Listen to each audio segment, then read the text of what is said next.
How to reduce background noise on your CapCut apps. First of all, export your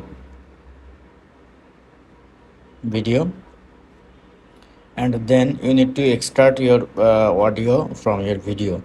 I mean, separate your audio from your video.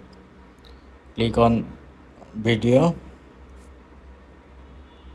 and select extract audio set option. Then you found your audio will be separated.